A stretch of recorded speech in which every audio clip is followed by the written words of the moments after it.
मध्य पूर्व में एक भयानक धमाका बस होने ही वाला था।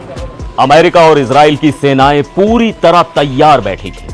उनके खतरनाक फाइटर जेट्स और विनाशकारी मिसाइलें बस एक इशारे का इंतजार कर रही थीं। अमेरिका ने खौफनाक प्लान बनाया था। उनके सीधे निशाने पर थे ईरान के अहम तेल कारखाने और बड़े पावर प्लांट्स। तैयारी ऐसी थी कि ईरान को ऐसा गहरा दर्द दिया जाए जिससे वो सालों तक उबर ना पाए।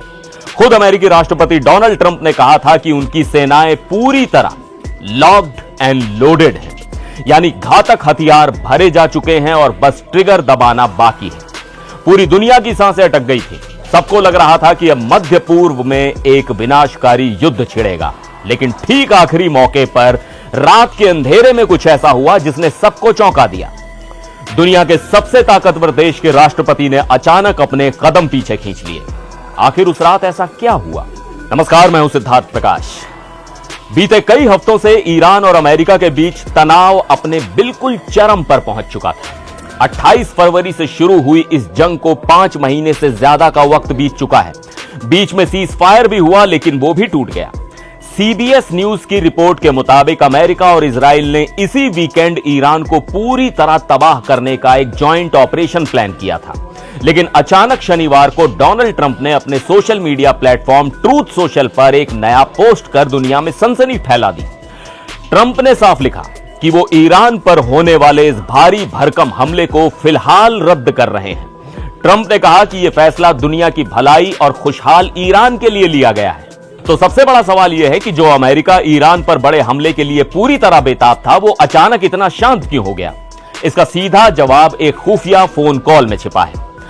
अमेरिकी न्यूज वेबसाइट एक्सियोस ने बड़ा खुलासा किया है।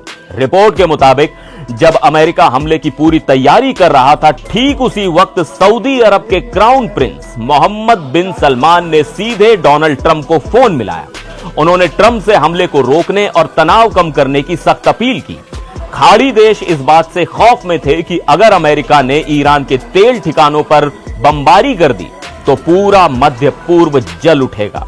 अब ट्रंप ने हमला रोका जरूर है, लेकिन इसके बदले ईरान के सामने सख्त शर्तें रखी हैं। ट्रंप ने साफ तौर पर कहा है कि हमला तभी रुका रहेगा जब ईरान तेजी से एक नई डील साइन करेगा। सबसे बड़ी शर्त है होर्मुज जलडमरू मध्य यानी स्ट्रेट ऑफ होर्मुज को तुरंत और पूरी तरह से खोलना। यह दुनिया का वो अहम समुद्री रास्ता है जहां से कच्चे तेल का सबसे ज्यादा व्यापार होता है। मैरीटाइम फर्म केपलर के मुताबिक होर्मुज से गुजरने वाले जहाजों की संख्या में भारी गिरावट आई है, क्योंकि ईरान जहाजों से भारी भरकम पैसे वसूल रहा है। इसके अलावा ट्रंप ने ईरान से उसके परमाणु खतरे को हमेशा के लिए खत्म करने की भी शर्त रखी है। इस कहानी में अंतर्राष्ट्रीय कूटनीति के साथ अमेरिकी राजनीति भी शामिल है। युद्ध की वजह से दुनिया भर में कच्चे तेल के दाम एक बार फिर आसमान छूने लगे हैं। सबसे बड़ी बात यह है कि अब से ठीक 3 महीने बाद अमेरिका में मिड टर्म चुनाव होने वाले हैं। अगर तेल के दाम बढ़ते रहे तो ट्रंप की रिपब्लिकन पार्टी को चुनावों में बहुत भारी नुकसान उठाना पड़ सकता है। अमेरिकी विदेश मंत्री मार्को रूबियो ने फॉक्स न्यूज को बताया कि अमेरिका ने ईरान के डिफेंस सिस्टम को खत्म कर दिया है और अब ईरान डील के लिए बेताब है। हालांकि खतरा अभी पूरी तरह टला नहीं है। तो अब आप बताइए, आपको क्या लगता है? क्या ईरान ट्रंप की इन सख्त शर्तों को आसानी से मान लेगा, या फिर अमेरिका को आखिरकार वो मिसाइलें दागनी ही पड़ेंगी? आप इस पूरे भू राजनीतिक खेल के बारे में क्या सोचते हैं? अपनी राय कमेंट करके जरूर बताइएगा। फिर मिलेंगे एक और वीडियो में। आप देखते रहिए एनडीटीवी इंडिया।